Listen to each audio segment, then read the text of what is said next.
Let me tell you what life is like in Saudi Arabia for my young reporters. There are no movies, no theaters, no plays, no nightclubs, no music, no dating. The internet is monitored and controlled. There are very few parks or museums. There's no political life, no political parties, no unions. That entire space of life that we call civil society simply doesn't exist.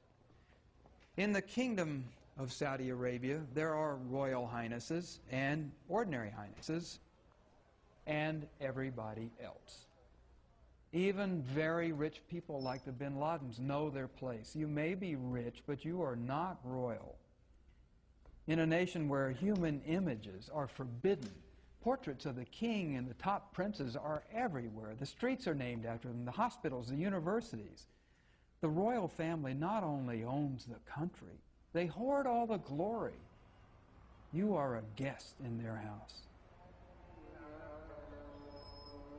There's nothing between the government and the mosque except shopping.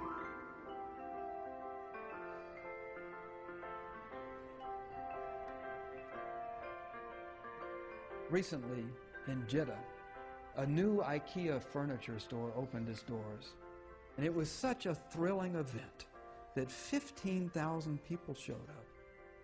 2 were trampled to death. Consider the idleness, the boredom, the youthful population, the widespread resentment of the royal family, which steals 30 to 40% of the national revenue. Any social scientist would tell you Saudi Arabia is overripe for revolution, especially when you throw in the religious fanaticism that's such a part of the fabric of the culture. The pressures for explosive, total change in the kingdom seem irresistible.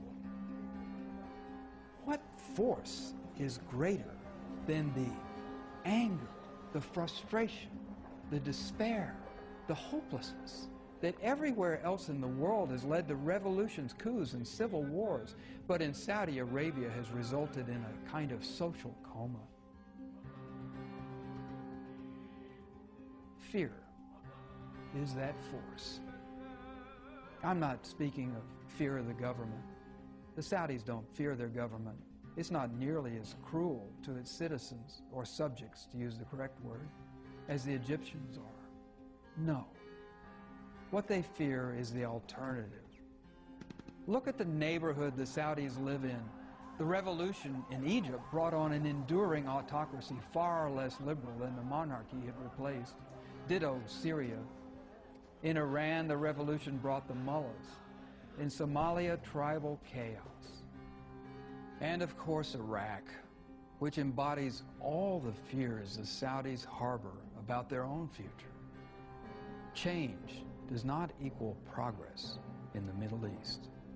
The whirl of events has produced a paralyzing fear in Saudi Arabia.